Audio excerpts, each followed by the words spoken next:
culture. Disco sucks! Disco sucks!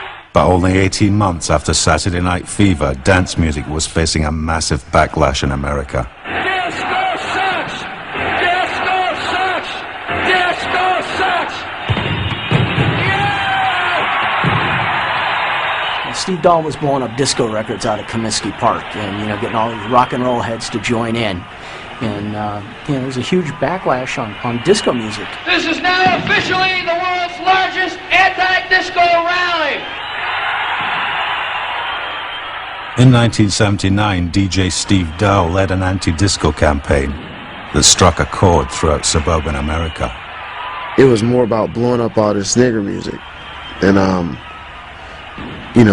destroying disco. Strange enough, I was an usher, working his way towards his first synthesizer at the time. What I noticed at the gates were people were bringing records, and some of the records were disco records, and I thought those records were kind of good. And some of those records were just black records. They weren't disco. They were just black R&B records. And I should have taken that as a tone for what the attitude of these people were. I know that nobody was bringing Metallica records by mistake. They might have brought a Marvin Gaye record, which wasn't a disco record, and that got accepted and blown up along with Donna Summer and Anita Ward, and so it felt very racial to me. Is it all over my face? Too black and too gay for middle America, disco went out of fashion as quickly as it began. I'm in love dancing. Is it all? Radio stations switched to rock and pop. Record companies closed their dance labels. Steve really hurt the dance music business. I mean, back in the day during the disco era, it was amazing the amount of music we were getting and the popularity of disco music. And all of a sudden, we had such a backlash. I mean, it went from being able to work in the nightclub of your choice and having a huge crowd and making good money to basically not even being able to get a gig at that point. Of course, in the underground, it was business as usual. I'm surprised to see your suitcase at the door. Remember the good times, don't you want some more? It's not a perfect love, but I'll defend it, 'cause I believe in what God intended. In 1977, club promoter Robert Williams brought a young DJ from New York to play at his new club, The Warehouse. His name was Frankie Knuckles. Because of Frankie's music style, no one could touch him at that point. I'll be right there.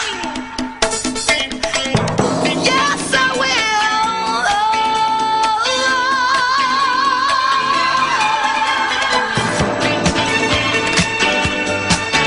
will. Going down to Frankie's club, he had a certain mystique about himself and the music that nobody knew but him and a few others.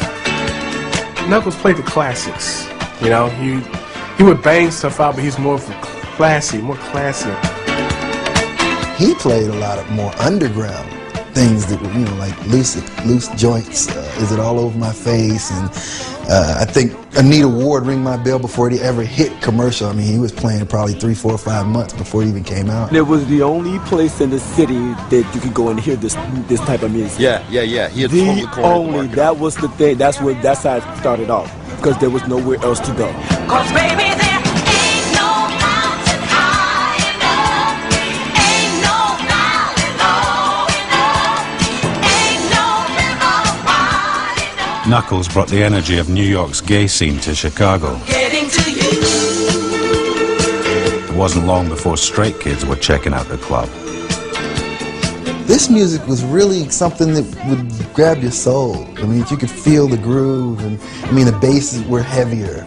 The vocals were very soulful and uplifting, and everything. So it was just, and for gay people especially, they're very animated. This was just really, they would take this music to new heights. Like hands in the air and flailing, and they're on the walls, and they're jumping on top of speakers, and they're all from this end to the other, and I'm just like, wow, this is incredible. You had never seen, you knew that there were gay people around, you knew that they partied, but you had never seen like two guys kiss in front of you. The place was like this throbbing hot, mixtures of just body to body. And I mean, yes, I remember it was, all black people and mostly all black men. There were a few women, not very many, but it was just a really cool place, and it made me feel at home. I think at that time it changed a lot of people's perception of stuff. I think that a lot of straight people found like it's okay, you could talk to somebody that's gay. When you look up and guys are kissing, you're like, well, they're not kissing me, so I'm doing my thing. The Warehouse was a sensation in Chicago, but no one could have imagined that it was about to give its name to a whole new style of music.